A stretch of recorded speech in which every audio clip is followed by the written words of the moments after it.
Pickaxe.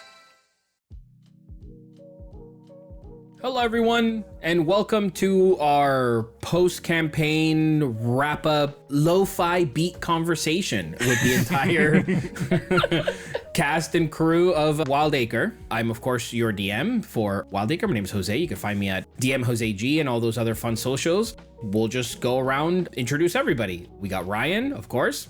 Hello, Ryan McManus. You can find me at ryan.mcmanus or running the Cast Party socials at Cast Party D&D, and I played Fiffin, the maker-taker-hater-sater. Sorry. Nigel. Hello, Nigel Deacon. You can find me at Nigel Sucks LMAO on every social that matters. I did play Pond, your favorite froggy friend who found his future family. Forever family? Whatever I said. Someday, these are people who are going to be my family. I was a frog. If you're listening to this is a weird order, but go listen to the show. Like, you know it already. Imagine this being the pitch for the whole season. Okay, guys, he's a frog. Betty. Hello, my name is Betty. I'm who.the.lovely on TikTok and Instagram. And I proudly played Quinn, the mighty owlin, who is still as righteous as she is small. I was going to say was. She's. And finally, we have Seth. Hey, everybody. Hold on. Not the motorcycle. Perfect timing. Dude, the timing on that. That's awesome. That was good. That was good. Hey, everybody. I am Seth, and I am cheese. And you can find me at Noctopus on TikTok and Knock.Octopus on Instagram and Threads. So yeah, we are just going to go ahead and we got some questions and comments and other fun things from our Patreon and our Discord. The Discord went crazy. Everybody. So we got a good amount of questions for the cast, myself, everybody, individual groups, things like that. So yeah, we'll just go ahead and get started and take it away. First, I just wanted to open it up to anyone here. Does anyone have any hot lingering questions that they had left over from the campaign? Betty, immediately, instant. Okay. So, I have been sitting and going over my notes because I'm trying to piece together how intermingled our story was with the main campaign. My lingering question, as I've just kind of dug and investigated all of this, is I want to know what your favorite connection to the main campaign was. When you were writing this, what were you like, oh, this shit's good? Oh, that's a good one. Honestly, one of my favorite things was the whole thing with Xander. Mm-hmm. That was one of my favorite things. One, it was my first time working with Nigel, but in general, when I started talking to Colin, I was like, hey man, I have no idea what the fuck I'm gonna do with this thing. Let's talk about some threads and things. And even when we did a lot of Arcanum, Colin always talked about, oh yeah, and then there's Omis, there's this guy Omis who has these two sons that have been trying to separate and trying to get Xander to help him with that. And they're talking to him and manipulating him or influencing him. And I was like, oh, that's interesting. And then I was like, I would never be able to use that because that's main campaign stuff. But then all of a sudden I was like, oh wait, but if Omis is this all-powerful douche, it would be completely fitting. It would be completely fitting both in a narrative sense for him to be like, oh yeah, I not only want this child, but I want this child to be the physical manifestation of the individual, or because it's not only Xander, but Xander and the rest of the cast party, the options.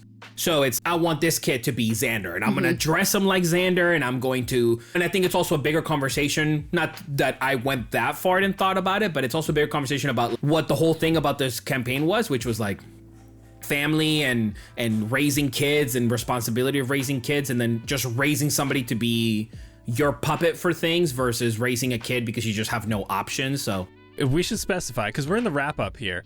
Floor is not Xander.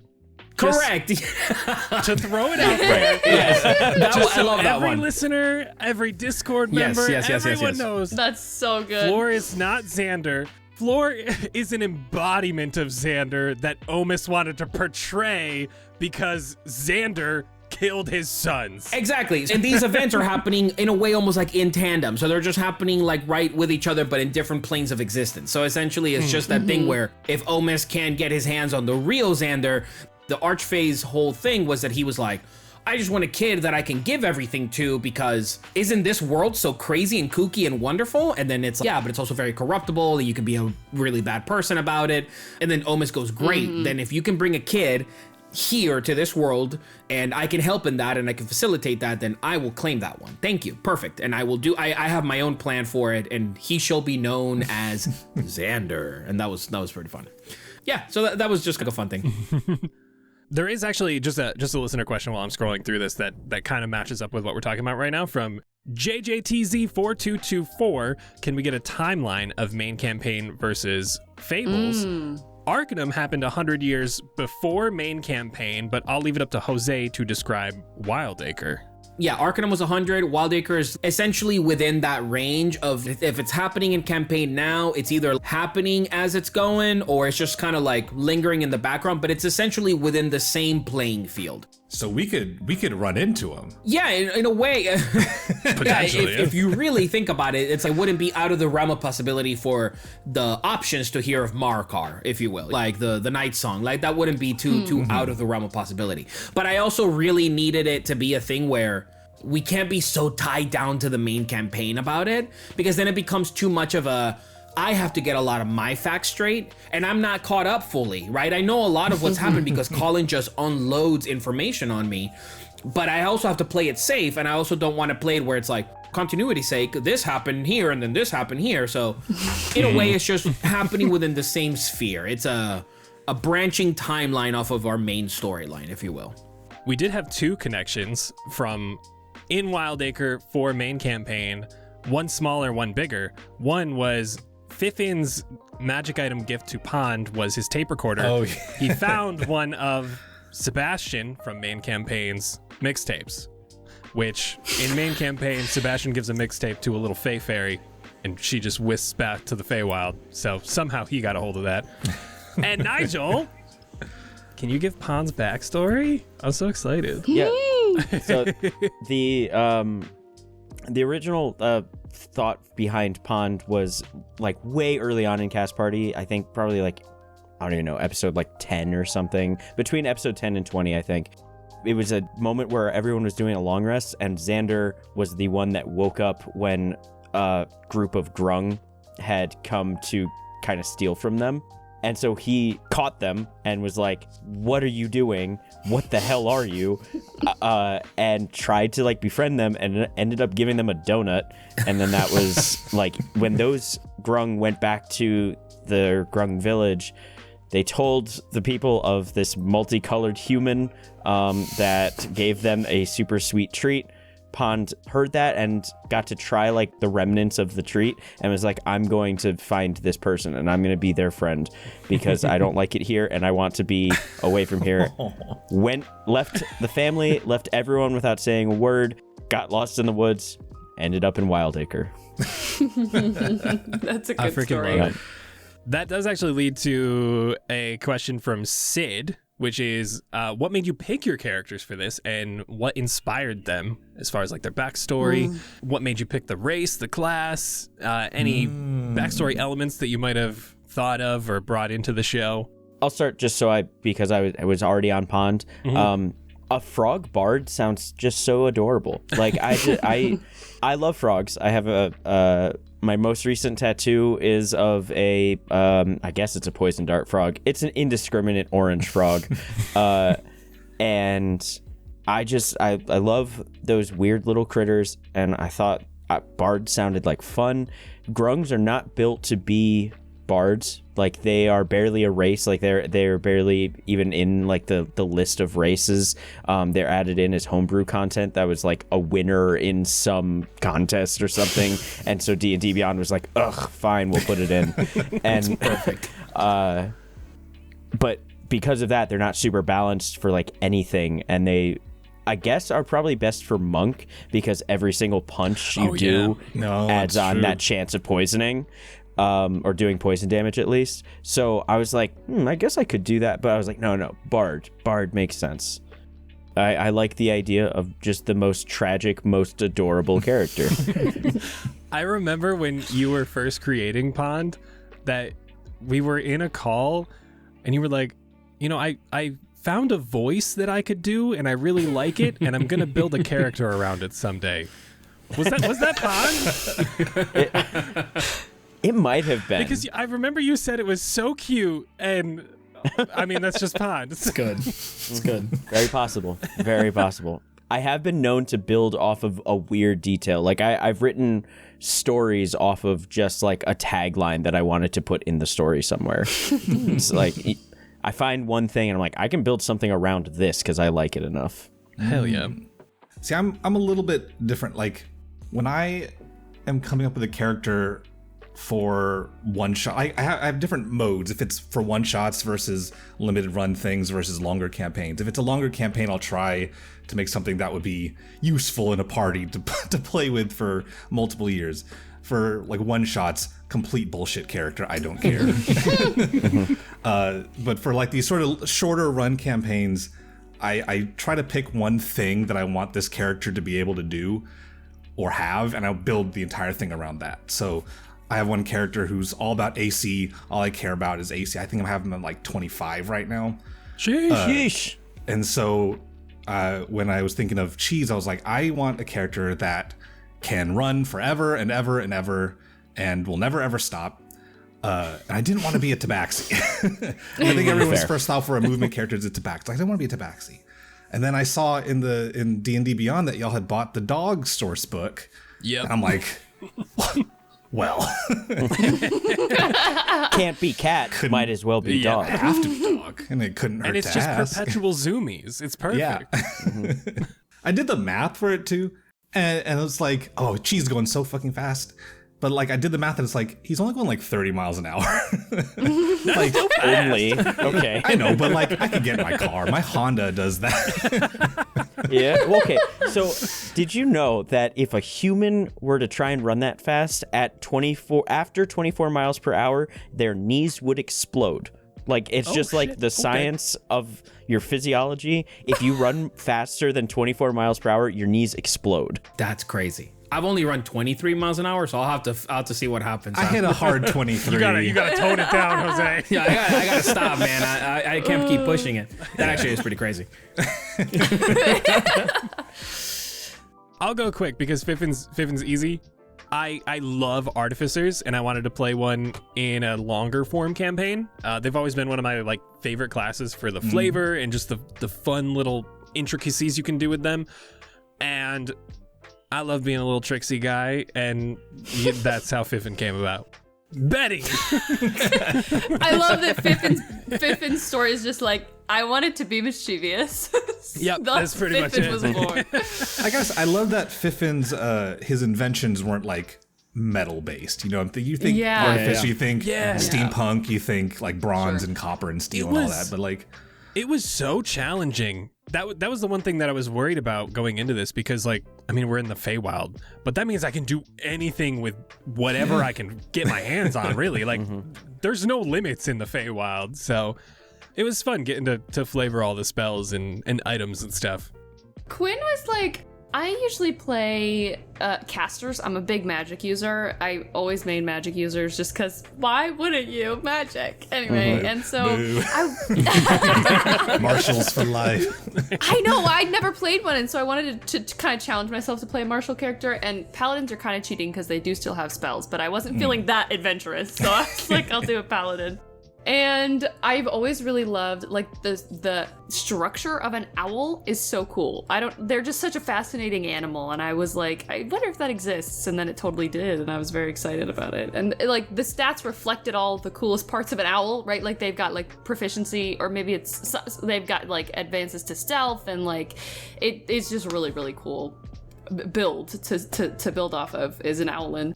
And as I was mocking it up, I was like, oh, because when I build characters, I like to kind of see what different paths they might follow, right? So I'll be like, okay, I've got an owlin paladin. I wonder if I go to level 3 and I take this feat, or what if I instead do an ability score, right? And I took the tough feat, and at like level 4 or 5, I had like 100 HP. That's maybe dramatic, but like it was crazy. And I was like, okay, I gotta do this. When I heard that Quinn had over 100 HP, I'm like, great, I can leave Quinn to do all the tanking. Yeah, and exactly. she'll be fine. But then Jose's hitting us with like 50 damage a turn. Bro, you have no idea. Maybe we should all be in this one. Come back, Quinn, come back. After all of the, just a quick question, just because we're talking about characters and how we built them and stuff. Shu would like to know, what are your classes and level, official as of the finale? Fiffin was 7 Artificer Armorer and 3... No, I'm sorry, not 7. Were we level 10? We were. Yes. Oh my god. And 3 Rogue Mastermind. I was 10 levels, straight Bard, College of Lore, because that just sounded great.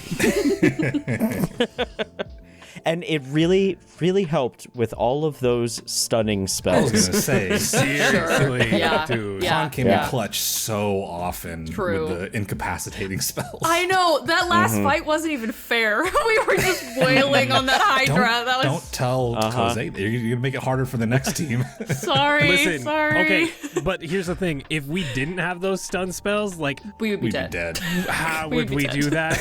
How? Goodness. One hit that Quinn took would have taken me down. I only have 53 HP. Like, Well, Oh my god. Eek. if I may, it's because out of the essentially the 3 combats that you had, 2 of them were actually not about the thing that you needed to fight. It was actually about doing something else entirely. So essentially, it's I'm gonna throw a bunch of things at you guys, and then you guys have to try to say, is this worth it? You know what I mean? Is it worth our time to? And essentially, it also plays into the whole kid thing, which is like, do I really need to focus my time with this, or do I really just want to focus on the kid? So then, like when you guys did the pillar fight with the little runic pillars, and then all the monsters come out of it, but Floor's inside one of them. I just remember there was a point where you guys were like, oh, we need to stop breaking these pillars and we just got to take care of these guys. And I was like, yeah, absolutely. Go for it. Please do. There's another guy in one of those, so please don't break that one. And then in the final fight, it was the same thing. In the final fight, it was like, I'm going to give you 52 points of damage, like something really, really heavy hitting, so that you guys go, okay, this isn't important. What actually is important is trying to get Floor to communicate with him, to get him to remember us and come back to us and all that other stuff. Because that essentially kind of finishes the fight in a way. Or if it doesn't, then at least you have Floor on your side, and then Floor can use his wild magic to help you defeat the baddies that you have. So you have an extra party member should you finish that first. Getting back to the question, Cheese is a level 7 Way the Shadow Monk, level 3 Gloomstalker Ranger, because I wanted that extra movement speed. If I wasn't going to do that, I was going to go with a Drake Warden. But I realized yes. I wasn't going to get to a high enough level to have a flying mount as a dog and also be the monk that I wanted to be. It's like, all right, I'll have to forego having my little Spyro to get a little 10 more extra feet of movement. Quinn at the end was, she's a level 10 paladin. She ended with 124 HP, which I was really excited about. Jeez. Oh my god, that's almost double mine. Yeah, That is that's more than double mine. I was pretty pumped about that. And then she's a Way of the Ancients paladin, which was another reason why I chose. So the question before, like the build of it, is I was like, oh, what martial class do I want to be? And then I found this oath, which is literally just like a Fey paladin. It's just like, I just love nature and want to protect it. So like, don't fucking touch that tree. Like that's what it is. What's the Way the Ancients whole shtick? What's its deal? So it's essentially just like, I'll just read it, as old as elves. They're called Fey Knights, Green Knights. They essentially cast their oath to protecting like nature and like the world and light and goodness, as opposed to like, and to fight the darkness that might threaten to you know, do whatever about that. So yeah, it was pretty cool. It's very thematically appropriate. I know, right? And so It's I too said, I perfect. can't not do it. I have one question regarding builds, and then I have another question shortly after. This one I just saw because I was reading it and it was very fun. It's for myself. Sorry to just take over that. But it's from Redacted Black Dagger. Question for Rye: how did you get such a high stealth bonus as an artificer? I saw that one. I love D&D builds with absurd bonuses, but the only way I've seen a 40 plus on stealth is with rogues and Pass Without a Trace, which we did have. We had Pass Without a Trace up. I did take the dip into rogue, so I had expertise in stealth. Also from artificer, because I went the infiltrator armor, I have advantage on stealth rolls. So my stealth at the time was a +10, and I crit on a nat 20. So I had a nat 20 +10 from my bonus, my own personal bonus, and then +10 again from Pass Without a Trace. And if I did that again, because our proficiency went up at the end, I had a +11. So I could have gotten a 41, but I'm happy with my 40. We'll keep it at that. I'm never going to beat it. No wonder Fiffin is like always ducking behind walls, chest high cover. That was my one goal this entire campaign, was to roll a nat 20 on stealth. That's all I wanted. That's why I'm like, bonus action hide. I don't care. It's bonus action hide every time. That was crazy. That moment when we were all, that was in the courtyard, I think, and we had Pass Without a Trace, and we were all like 29, 30, 32, 40, 25. I was like, it was so unreal. sorry, Jose. Wiping ourselves from people's memory. Yeah, exactly. Literally. Blinking out of existence and then just popping up again. That expertise is like, that is my goal for the next character for spoilers season 2. If I go a certain way, I'm pushing for expertise in as many things as I can. Hell yeah. Mm-hmm. One of the potential builds I'm working on for that is it's a simple bard rogue. Ooh. Like those two. That combo's crazy. If you want the skills, yeah. But, you know, it's for this build was so, I don't know, back burner for me when it came to Pond because of how unoptimized rungs are for this class. It was like, can I make this work? Can I get anywhere even close to workable here? And it ended up being okay. Like, I got my charisma up pretty high, and that's the only thing that matters. Oh, what were your, speaking of builds, what were your magical secrets? I know you took Fireball. The other one was Modify Memory, which I didn't get a chance to use because we leveled up right before the last fight. Oh, you're right. And I was like ready to use it in case we needed it for floor. Oh. In that, like, just wipe the last 10 minutes. Like, we didn't hurt you, actually, by the way. Just a nuclear option. Just, you know. Yeah. I do have a question for Jose regarding Quinn, speaking of backstories and such. Was the reunion of Quinn and her mom always in the cards from May on the Discord? Ooh. No, absolutely not. Because Quinn, when Betty sent me her backstory, it is like just like a thing. And Betty never emphasized it, never made it a point to be like, you know, the whole like, my mother's not here, here's my tragic backstory. So it was just like hey, there's no tug and pull here that we can use. So I never really thought about it until Quinn took on more of the motherly role in a way with Floor. And then I was like, okay, this is neat. So then I was like, all right, so then Fiffin, I can't really pull on too much emotion because Fiffin is like I'm just here, I do my thing and fuck everybody. Cheese has emotion, but he's formulating it and he has a person that he cares for. And it's just like that blind, in a way, love that a dog has for their owner, but it definitely goes deeper than that. And then Pawn, it was like, oh, Pawn is just like, he's just a little sad boy, like whatever, whatever things we keep on adding. But then with Quinn, it was as we were getting closer to the Archdevil, I was like, oh, cool. I was like, it'd be neat if the Archdevil wasn't like this all evil person, but was actually like a tormented soul in a way.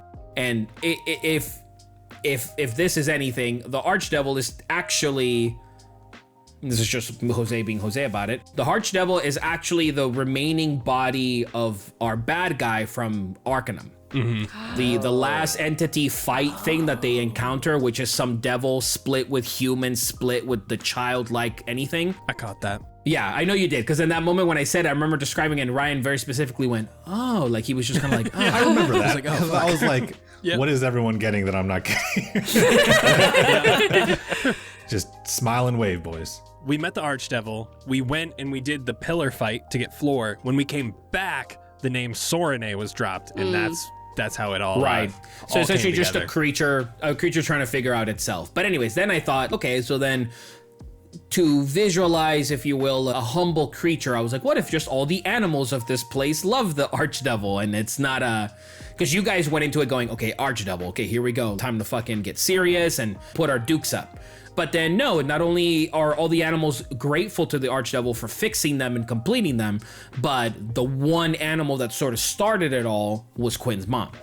So then I was like, okay, that's a cool thing there. And then I was like, oh, but then I can also pull a lot of memory things like absent mother, and then absent mother for Floor, and what that relationship could be like. So it comes as like an emotional point that I can constantly bring back and forth. So no, at the beginning, not at all. And just a reminder for our audience, it's not the Christian devil. It's not like we love all of the animals of the Feywild love the Christian devil. Like, it's not the Christian devil, it's the Christian archdevil. It's their own thing. Exactly. Yeah, I'll say for Quinn, it was like, when I wrote her backstory, I just wanted there to be a reason for her to be in... That was like the reason she was in Wyldacre, was like, originally I think it was she like fell out of her nest, and when she landed, she was in Wyldacre. And so they kind of turned into this really like interesting point in her backstory. And I also did not think it was going to get brought up. I just was like, Jose, she's sad, doesn't have a mom, and a bird. Can't wait to play. Like, that was it. Yeah. Literally the simplest, just little sentence. Mom, not there. Boom, moving on. Sad. Bye. Like, that was it. Yeah. So it was really interesting, and I think it developed Quinn's character in a really cool way I wasn't expecting. I was expecting her to be this like hard ass who's like, don't mess with them, right? But she ended up just being this like, this is my child, and this is my rambunctious little group of people I hang out with, and I love them all, and that's it, right? And so it was fun that you threw that in there, because it developed Quinn's character in a way I didn't expect. Yeah, I think also when you were like, just your description of Quinn too, like righteous Quinn and all that, it was kind of like, no, like I very much was like, okay, cool. So Quinn is like our, for lack of better words, like our captain here. And then it was neat then to have the baby be like in a way, like a trope of the, okay, now this kind of softens the captain, but it's like, no, but the captain was always soft because the captain doesn't have a mom either. Yeah. So then it's like, okay, it naturally flows into it. It all makes sense. Right. Yeah, that was cool. This is all kind of like looping into one of the questions that I had for Jose. Going into this, were you like, this story is going to be about family? Or was it just like, total opportunity that three of us were like obsessed with our families in a way? Like, was it just pure luck that happened? Or did you hear that and be like, this is going to be about family? It's got to be about family. A bit of both. And I'll tell you why. Because I think at the beginning when we first all started talking, if I'm not mistaken, I might have said something pretentious. This is a story about redemption. And then I think, and then you think about it and you're like, is it? But for who and for why? But then, then you guys were like, I don't have Marikar. I don't have a mom, and I'm stripped away from my family, and everything's a little sad. And Fiffin's just Fiffin. When Floor was introduced, I also remember, I think in the very first episode, even you guys were like, we don't really have to take this baby. And I was like, okay, cool, that's totally fine. But I think from that point on, when you took the baby, it was kind of like, oh, okay, then this really is about them. It's essentially your road trip story. Get baby from point A to point B, and along the way, you'll discover that you actually love the baby, but the baby has a catch. So then it turned more into a family story, because then I felt more comfortable with bringing Quinn's mother involved, bringing the sons of Omis, Blymore and Namora, more involved. So all of a sudden it was like, okay, now I can actually do a thing where all of these family influences shape people in a good way, and they shape people in a really bad way. And in some cases, you just don't have a family, so you just have to make your own. So that was what that was, if that answers the question. Yeah. Jose, did you think that this story went the way that you would have thought it would? Like, from the beginning, like, obviously... No. Okay, yep. No. There was a question on here that is like, it was, what did the cast do that surprised you the most or derailed you the most? So, take it away. What did we fuck up? Where did we go wrong?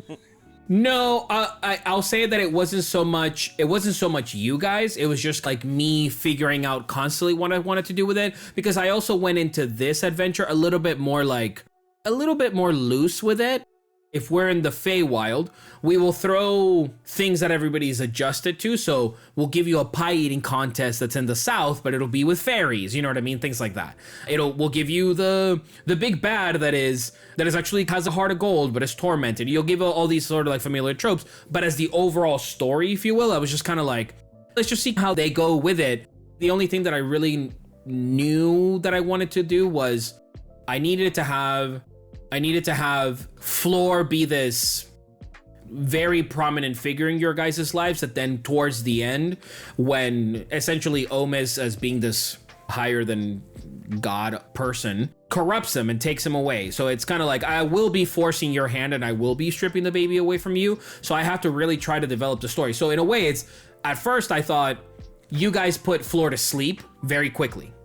So then I was like, okay, if the baby's asleep the whole time, okay, then that's fine. But then that means that there won't be as much engagement with the baby. That means that it's really just up to them. Okay, so then you have to build some emotion to it. Okay, steal the baby or kidnap the baby, or better yet, Floor was always supposed to be like a crazy, oh, the baby can't survive in this land. But then I went, oh, so in order to get them to engage, I really have to ramp up that Floor is just as volatile here as a high-powered magic practitioner, if you will. Then I started really playing with the wild magic stuff, so then you guys would engage with Floor more. And then I ended up going with because at first I wanted it to be that you have these 3 thugs that are following you around. So everything's in kind of threes, right? It's the whole thing that I was doing. So I was like, okay, you'll have 3 thugs that are following you around, and that's like the thing that's pushing you guys ahead. But then it turned into, no, what if it's just them discovering what lies beyond this space? Because you guys were like, we've never seen it. We've never seen what the Archfae's house or the castle, the Nightwell Fortress. We don't know any of this stuff. So then I was like, oh, then maybe we can just have the adventure be discovering Wyldacre while all of these things are happening as well. So it was like I was trying to constantly balance. I feel like in some parts I definitely could have used a little bit more control and a little bit more, I don't know, like fleshing out, if you will. But in other parts, I was like, oh no, I think they for the most part really understand what's at stake here, or what they have to do, or what they want to do. So yeah, so it was a surprise. But one thing that definitely threw me off guard was all the battles, because except the one for Hee-Haw. The one for Hee-Haw is the standard battle. It's okay, you're just fighting the one thing. But the crystal one, for what I talked about, which was, I would have thought that you guys would have kept bashing the crystals, taken Floor, because I thought at that point, and it could be to my own discredit, but Floor is your cannon that you can use whenever you want. Use the baby for spells, use them for high level spells, use them for wild magic. But you guys were like, no, he's too dangerous. Put him in the cart, let him sleep. That is some Omis kind of speak there. Using your kid as a We're weapon. not the bad guys. And then the other one that got me was the wish at the end. Oh. Because I'm going to give you guys one of the most high-powered things you can think about. And you can think of any number of different options. Maybe bring Floor's mom back to life. Maybe find a better situation in Wyldacre for Floor to live in comfortably. Maybe help Floor unify his mind so the effects of the Feywild don't mess with him too much. You know what I mean? It's infinite. But then when you guys were like, we're gonna kill Omis, I was like, wait, no, you can't kill Omis. You can't. Watch us. I was laughing because Nigel was like, yeah, we can just get rid of Omis. And I was like, of course he fucking would. Of course he would want to get rid of Omis. Speaking of that wish, though, I gotta say, I do love what Pond did with it, because, yes, you know, Pond isn't the type that's like, I want this guy to die. It's like, that's not Pond. I wish for death. To be fair, he didn't say, like, I want him dead, I want him killed. He just said, I want him to be with his sons. Which is like, that's... Yeah, that was good. Exactly, and that's what I mean. Then it was the conversation leading up to that point. Then when Nigel actually said what the wish was, I was like, awesome. I was like, how cool. Perfect. Yes. Omis is trying to take control of this kid and trying to take control of this land and trying to take control of multiple planes of existence because he can. And then the thing that brings him back is the ground cracking beneath him and his son's begging for his approval again. It's, ooh, that feels like a fate worse than death if you were to use that trope. Yeah, no, so I immediately was like, and again, behind the scenes stuff, when I'm talking to Colin, I'm very much like, hey man, like I can't mess with this, I can't mess with this. And Omis is still essentially a character in Cast Party. So I was like, I can't have them. So I really wanted to emphasize, okay, you can go on fight, but you also, even if you actually legitimately did attempt to fight Omis, you wouldn't have been able to make it. So essentially it was, okay, well, we'll have the Archfey try to have his, whatever he would deem as some redeeming quality and take on Omis himself. But at the end of the day, your wish can affect the world around you. So yeah, I really did like that. I was like, I told my fiance, I said, I would love a piece of art that is like from a low angle canted slightly of the ground breaking and these hands dragging Omis, but like red sky, burning, everybody shouting with their hands up, and then just a dog, a toad, a satyr, and an owl just looking with a baby in hand. It's like, what happened there? What happened in that story? That's a painting you want the story behind. Jose, you need that backstory. What I would have given to see the list of things that you and Colin decided you are not allowed to mess with. To be fair, Colin is super open. Colin's super open to everything. So like when me and him talk, it's, I think at this point, if it's fair to say, I think we're at a good wavelength where we just kind of like get what we're going for and what we're doing. So then all of a sudden I'll be like, I'll just shoot him a message and I'll go, hey man, I'm thinking about this. And he's like, cool, awesome, run with it. And then I'm like, great. And then all of a sudden I'll touch base with him again. I'll go, hey, yeah, everything went great. This is what happened, blah, blah, blah, blah. But with Omis was the one thing that I just personally didn't want to mess with too much. I was like, I'll build him as a horrible father. I'll emphasize the fact that he creates a freaking almost living entity of Xander out of floor. I'll go as far as all of that, because that also helps in the way in which he tormented his sons, that their sons would go to such lengths to try to be split. Because essentially, I don't know if it's explained, but for anybody who maybe is not fully caught up in Cast Party, but Blymer and Namora are joined at the hip. So they're like essentially two people, and they constantly bicker at one another. They're constantly like, they are the reason for why they fail. But in a way, it's they fail because they're trying to achieve something that, if you were to possibly maybe ask them, do they want to do it for themselves or do they want to do it for their father? What do they really want to do this for? And then Xander and the options came around and said, bam.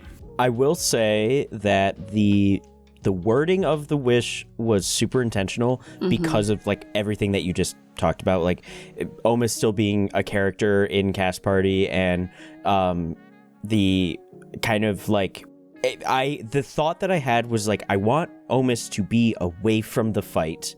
And my first thought was like, he should go to the moon because we could see that.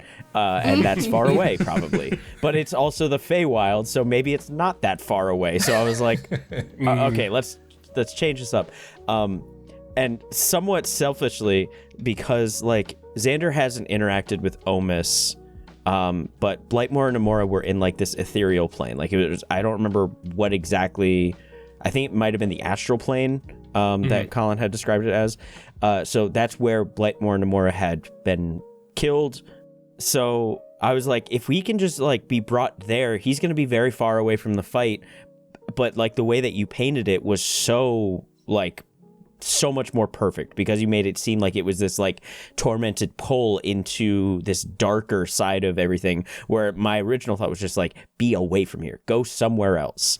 Right. And you know, I kind of want Xander to maybe meet Omis or have some influence by Omis somewhere in the show, because again, just selfishly, because I play Xander also, so this was fun. And fair, because then that was also, that's essentially also it. It's, I don't want this to be final because that story is still going. So then it's, if I hopefully succeed in creating a little bit more of Omis in this kind of like evil father figure thing, and then how cool would it be for a listener to be like, oh yeah, I'm not only caught up with the Cast Party, but I listened to Wyldacre, and Omis literally tried to recreate Xander in the Feywild, and then all of a sudden here he is again engaging with Xander later on in Cast Party. So it's cool. It's let's leave that as it is, but really just make them horrible and hard to deal with, and you know, thriving on confusion and things like that. Essentially the worst parent figure you could have. you know. But yeah, cool, man. Awesome. Thank you. Yeah, no, thank you. That was great. I really like that a lot. I wrote that down after our session. I was like, commission this art. I'm still waiting for that Pond playing Guitar Hero. Oh, dude! Oh my god! Yes, I told Sam. So I did tell her. So hopefully when she gets some time. But I was like, just a little Pond on the corner of the shirt, playing guitar, tapping it away. Oh, that'd be the best. We'll bug Sam at PAX Unplugged because this comes out before we leave. So hello, Sam. We're gonna be bugging you in probably 4 days. Perfect. Hey, yeah. I mean, maybe if Sam designs it, Sam tattoos it on me. I need a Pond tattoo. Shut up! That'd be cute. Cool. Sam would be super down. But hell yeah, just tell her. I mean, I'll tell her to bring her machine to PAX, and she'll just do it on the floor. Yeah, that sounds. Like I'll lay down on the floor, literally. Oh yeah, we would all do that. I hope you know that. So. Do you need special permission to just bring it somewhere, or can you just do it? I don't know. I think it's sanitarily you shouldn't do that. Sanitarily, you should not. Yeah, especially at a con floor. Well, we have an Airbnb. We'll come hang out and yeah. They got sinks. They got sinks. Pond tattoo. Hell yeah. I do have like 2 or 3 more questions just before we say our final goodbyes. I have from V. I just finished Wyldacre yesterday, as of today, and I hope Nigel realizes that I would literally lay down my life for Pond without a second thought. I think we can all relate to that very, very, very much. Pond would never want anyone to do that. Yeah. He would be appalled. He would break his heart. He'd be losing his mind if people were like, sad. kill us for you. And then this is from Major Magician 96 or Kate over on the Discord. Who was everyone's favorite NPC? We had so many to interact with in this short time, and there were so many awesome ones. And then I have a follow-up NPC question for Jose after this. Ooh. It's easy. I remember the interaction. I barely remember the character, but the guy with the fruit. He like that big cheese and pond fruit. Yes, in episode 1. Yeah, I love him. He brought so much joy in that very first episode. I don't remember his name. Yeah, me neither. I want to say he was a centaur, Yeah, and it was a I'm not centaur. even It sounds certain. familiar. All right, Yes. cool. I remember that, but I was like, God damn, I don't know the name. I would probably say Machelius, and by extension, the entire time that we spent with the pixies and the fairies. Oh, cool. Yeah. Just beginning to end. Ooh, another one for Pond was the colorful bird. Oh yeah. Speaking of the pixie area. Sorry, Seth. Go ahead. It's all good. It just ran the gamut of emotions, from being like angry that they stole all of our stuff to like excited that we're doing a magic pie, and then sad because of what Machelius is going through. That got so sad, Jose. Yeah. What the fuck? Because I needed to, I was like, I'm not gonna have, if we're gonna be doing traveling, at that point I was like, oh crap. So then, because originally the fairies were actually going to be like a major thing. Oh. But then I was like, no, because we should just be able to move on from this. So then I was like, okay, how do we move on from it? It's okay. I did want it to be a thing where there's not that many fairies, because the Archfey has been like tampering with them, and essentially behind doors. I don't think we ever really discussed it, but it's because Omis is speaking into him like, why don't you try this? Why don't you attempt this? It's if you essentially just a secondhand speaking to him. But Machelius, fun fact, is actually a character that I never got to fully play in a campaign. That I was like, oh, it'd be cool to put him in here. But yeah, I didn't want it. I want it to be like the saddest point that we technically get to. But then when Quinn and the memory stuff and her mother started happening, I was like, oh crap. I kind of, from a sort of morbid point of view, I just like that there was no positive resolution for Machelius. Yeah. It was just awful things have happened to me, and this is just my life now. And it wasn't like, we're going to use some magic to make everything about your life better. It's like, no, sometimes bad things just happen. And here I am. Yep. And I just live my days reliving the best memories of your life with no one around you. Yeah, my best memories, which were these bands and these people and these kids, and I can tell you all the details about them, such as life, and I can't do anything about it. Yeah, cool, man. I'm glad you like that. I just adding on to that super quick. The campaign felt like we came at this at like I think we had talked about it being like Adventure Time, right? So it's like quirky and like but also like some really real shit. And so that was one of those moments for me. Just bouncing off of that, Seth, was when Machilius was like, yeah, this is my life. Like, that was a really cool, like a grounding moment where like a lot of the campaign is like, we're in the Feywild and I'm an owl and you're a frog and you're a dog. Like, you know what I mean? That was a really grounding moment. That was really cool. It was like the first reality check and like that tonal shift. Like, I mean, we go from we found a baby, we're gonna give him up as a gift, we're gonna fight some grass, we're gonna eat some pie. You're reliving the best memories of your life and everyone around you is dead. You know what it was? Exactly. It was the scene from Mulan when they reached the burned down village and they stopped having songs, and it's like, here we go. And then to Nigel's earlier question, that is essentially when I started going, oh, I guess it actually would be nice if I went really dark here. So it was kind of like, I thought, okay, yeah, maybe Machilius will be a thing where it's, oh yeah, all the fairies have been experimented by the Archface. It is what it is. But then all of a sudden it was kind of like, you guys had the episode where you guys had the pie eating contest exceeded my expectations in a way where I was like, oh, you guys actually had a lot of fun with this. And you guys were like super joking about it, that I was like, oh, okay, this was actually nice. Great, let's stop it. And let's stop it here because it works to stop it right here. Cliff. Was that broken up with the fight with the Kenku? Yes. So we went from like high jovial to like, oh my God, like we got to get the baby back, to, oh God, why? Yeah. This is just life. Exactly, because I think at that point, in a way, it's worked out where it was like, you're having a fun time, the Kenku steals the baby. Of course the Kenku would steal the baby in the middle of the pie fight. Great. But you don't just get to come back to the pie fighting or the pie eating contest and go, great, awesome, let's keep going. It's no, once the baby was taken, reality set in. Yeah, you lost the baby. I know what that's like. I lost literally everybody. And the one person that I have is so tormented by what has happened in the delivery of this baby that I now have to caretake for this person. So it's, oh wow, yeah, I thought it was kind of cool. Absolutely. My favorite NPC would probably, okay, I have two. One is the grass. That was such a cool environmental, the grass doesn't count as an NPC, but like an environmental element, that was so cool. That was a very good, kind of another grounding moment, but also it's grass and it wants to eat us. That's so silly. Were you expecting us to fight that grass? Because I felt like we were at a major disadvantage. I didn't know what it was, but it was already trying to eat us. And so I'm like, I don't think we should fight this one. It was the first hint as to what the rest of your encounters were going to be like, which were, this isn't really what you need to focus on. It's cool, it's visual, it's going to completely overwhelm you, and you're going to be completely outnumbered. But you need to really focus on the fact that the baby that you're sitting with just cast a fireball. So then you guys immediately went, oh crap, what's happening? What do we do? So yeah, and even the grass, it was just kind of like, I didn't have anything for the grass. I was just like, I knew what it looked like, and I knew that it had this like Sarlacc pit center to it. I was like, okay, cool, I know all those things, but let me see how they even handle this interaction, because I didn't want to just throw a person at you, like a humanoid creature, if you will. I was like, I'll just throw them an element of the world, and then I'll start giving them what this world could potentially contain.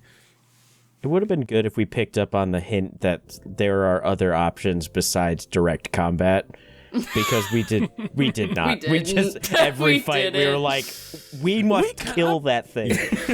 Yeah, Cheese is always throwing paws.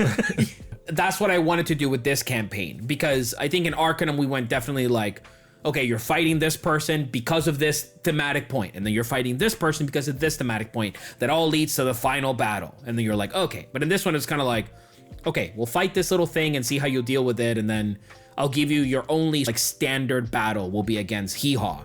But the Hee-Haw's death works because then now you constantly still have these parties of 3 that are still sort of like following you or around you and all that.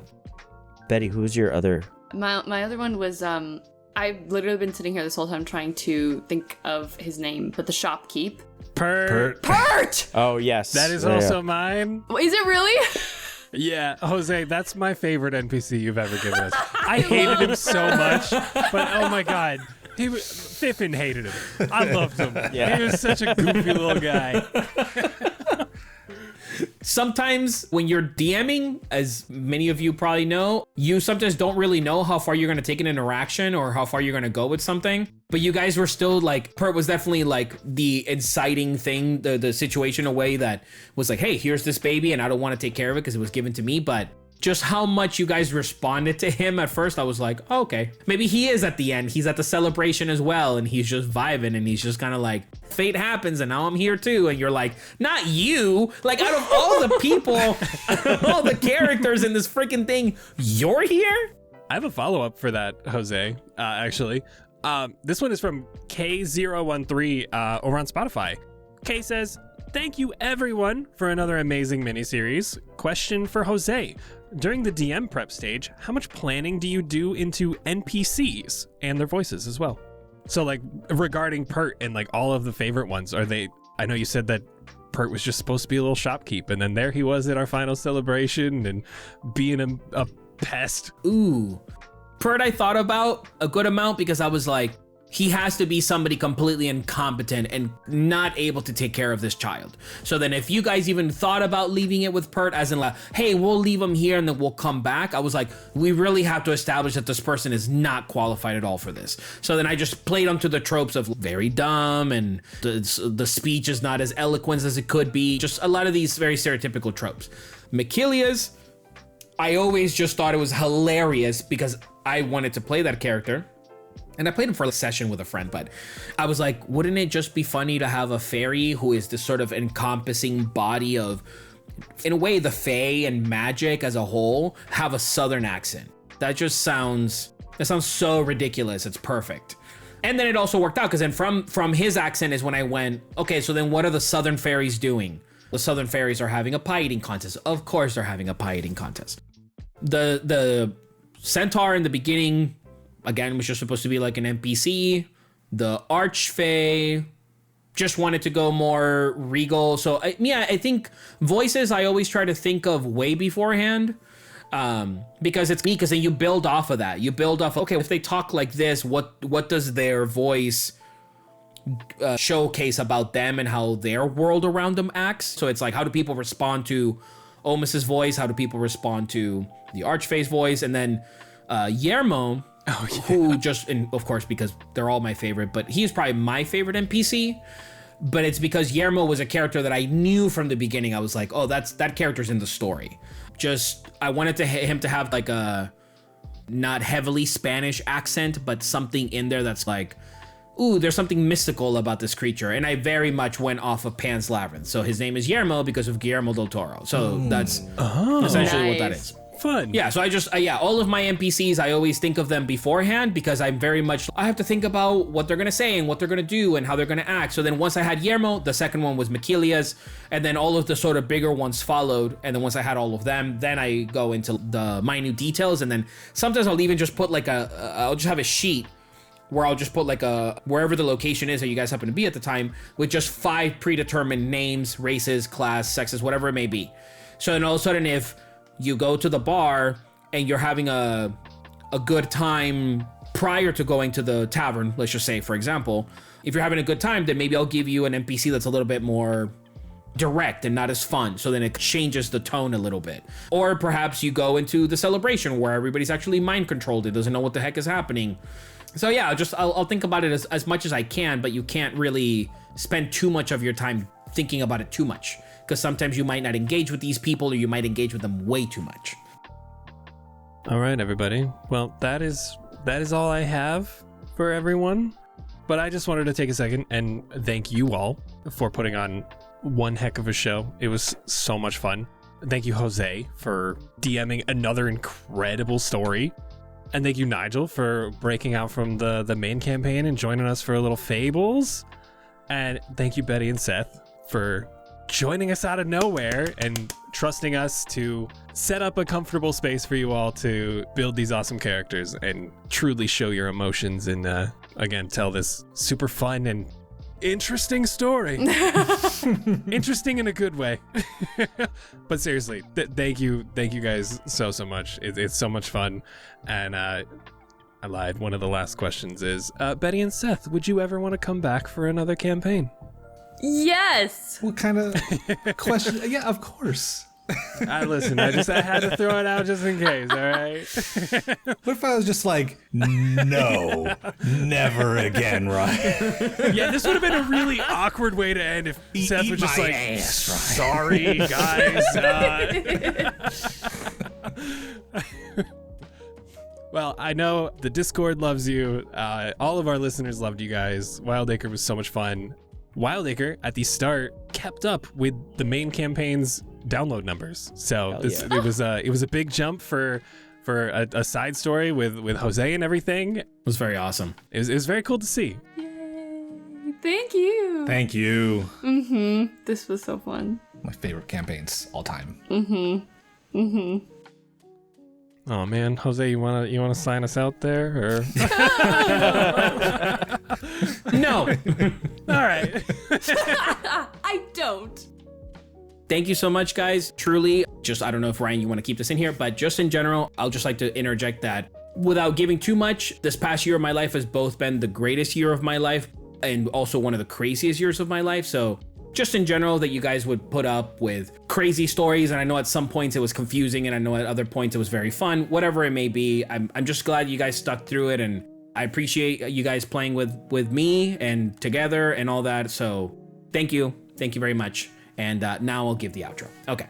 Thank you all so much for listening. Thank you for submitting your questions. Thank you for submitting all of your amazing comments. We love you guys. We appreciate you listening to Wyldacre. We really, truly thank you for joining us in this adventure. We'll see you guys on the next one. Wowee. All right. Wowie zowie.